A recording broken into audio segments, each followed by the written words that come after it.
साथियों, सोशल और financial inclusion हमारी सरकार की प्राथमिकता रही है। हमने 50 करोड़ से ज्यादा ऐसे लोगों को बैंकिंग से जोड़ा जिनके पास बैंक अकाउंट नहीं था। हमने उनको जागरूक करने के लिए बड़ा अभियान चलाया। आज इसी का परिणाम है कि आज हम फिनटेक में, डिजिटल पेमेंट्स में बहुत आगे निकल गए हैं। हमने विमेन लेड डेवलपमेंट को बढ़ावा दिया है। हम भारतीय महिलाओं का आर्थिक, सामाजिक और राजनीतिक सशक्तिकरण कर रहे हैं। कुछ महीने पहले ही कानून बनाकर हमने भारत की महिलाओं को पार्लियामेंट में रिजर्वेशन भी दिया है। हम आज भारत के युवाओं के लिए नए अवसर बना रहे हैं, उसके स्किल डेवलपमेंट पर फोकस कर रहे हैं। बहुत कम समय में ही भारत दुनिया का तीसरा सबसे बड़ा स्टार्टअप इकोसिस्टम यानी स्टार्टअप इकोसिस्टम का इतना बड़ा जंप आज हम तीसरे नंबर पर पहुंच गए हैं। साथियों, सबका साथ, सबका विकास के मंत्र पर चलते हुए हम लास्ट माइल डिलीवरी और सैचुरेशन के अप्रोच पर बल दे रहे हैं। सैचुरेशन की अप्रोच यानी सरकार की योजनाओं के लाभ से कोई भी लाभार्थी छूटे नहीं, सरकार खुद उस तक पहुंचे। गवर्नेंस के इस मॉडल में भेदभाव और भ्रष्टाचार दोनों की ही गुंजाइश समाप्त हो जाती है। एक स्टडी के मुताबिक भारत ने पिछले 10 वर्षों में 250 मिलियन लोगों को गरीबी से बाहर निकाला है और उसके पीछे इस गवर्नेंस मॉडल की बड़ी भूमिका रही है। साथियों, जब सरकारें पारदर्शिता को प्राथमिकता देती हैं तो उसके नतीजे भी मिलते हैं और भारत इसका भी एक उदाहरण है। आज भारत के 130 करोड़ से ज्यादा नागरिकों के पास उनकी डिजिटल आइडेंटिटी है। लोगों की ये डिजिटल आइडेंटिटी, उनके बैंक्स, उनके मोबाइल सब इंटरकनेक्टेड है। हमने टेक्नोलॉजी की मदद से एक सिस्टम डेवलप किया है, डायरेक्ट बेनिफिट ट्रांसफर, डीबीटी। इस सिस्टम की मदद से हमने बीते 10 साल में $400 बिलियन से ज्यादा लोगों के बैंक खातों में सीधे ट्रांसफर किए हैं। ऐसा करके हमने करप्शन की बहुत बड़ी गुंजाइश को जड़ से ही समाप्त कर दिया है। हमने देश के $33 बिलियन से ज्यादा गलत हाथों में जाने से भी बचाया है।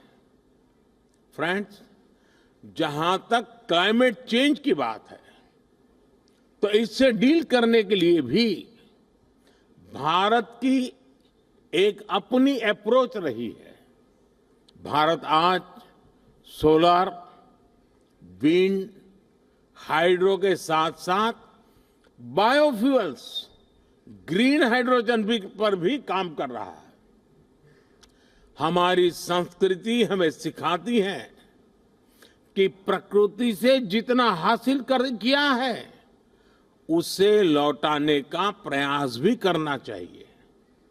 इसलिए भारत ने विश्व को एक नया मार्ग सुझाया है जिस पर चलते हुए हम पर्यावरण की बहुत मदद कर सकते हैं।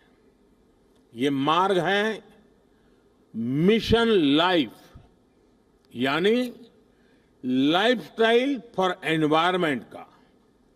ये मिशन प्रो प्लेनेट पीपल का रास्ता दिखाता है।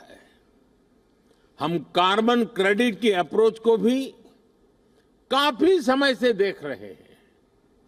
अब इससे आगे बढ़कर हमें ग्रीन क्रेडिट के बारे में सोचना चाहिए।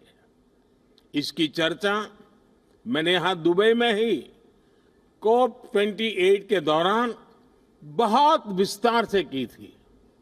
साथियों, जब हम फ्यूचर की तरफ देखते हैं तो हर सरकार के सामने आज अनेक प्रश्न हैं। हम अपनी नेशनल सॉवरेनिटी और इंटरनेशनल इंटरडिपेंडेंस में बैलेंस कैसे बनाएं?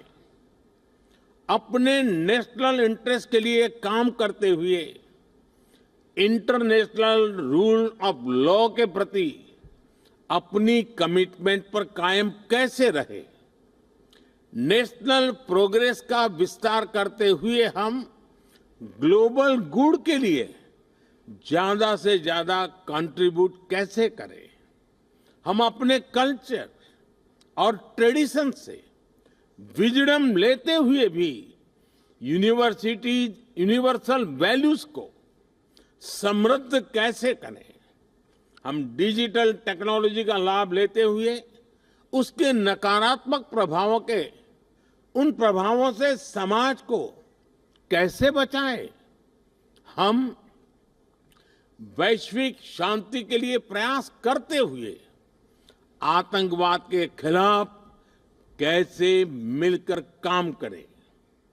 आज जब हम अपने देश को ट्रांसफॉर्म कर रहे हैं तो क्या ग्लोबल गवर्नेंस इंस्टीट्यूशंस में भी रिफॉर्म नहीं होना चाहिए?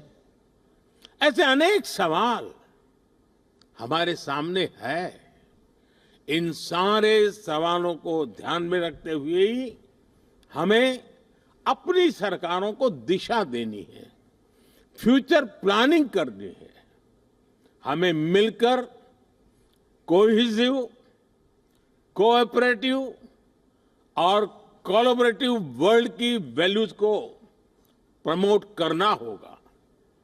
हमें डेवलपिंग वर्ल्ड के कंसर्न्स और ग्लोबल डिसीजन मेकिंग में ग्लोबल साउथ की भागीदारी को प्रमोट करना होगा। हमें ग्लोबल साउथ की आवाज सुननी होगी, उनकी प्राथमिकताओं को सामने लाना होगा। हमें जरूरतमंद देशों के साथ अपने रिसोर्सेस और अपनी कैपेबिलिटीज को शेयर करना होगा। हमें एआई, आर्टिफिशियल इंटेलिजेंस और क्रिप्टो करेंसी, साइबर क्राइम ऐसे पैदा हो रही चुनौतियों के लिए ग्लोबल प्रोटोकॉल बनाने होंगे।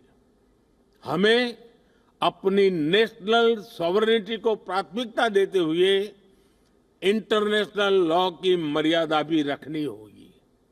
इन्हीं भावनाओं पर चलते हुए हम न केवल सरकारों के सामने उपस्थित चुनौतियों का समाधान करेंगे, बल्कि विश्व बंधुत्व को भी मजबूती देंगे। एक विश्व बंधु के रूप में भारत इसी सोच के साथ आगे बढ़ रहा है। अपनी G20 प्रेसिडेंसी के दौरान भी हमने इसी भावना को आगे बढ़ाया। हम one earth, one family, one future इसी भाव से चले।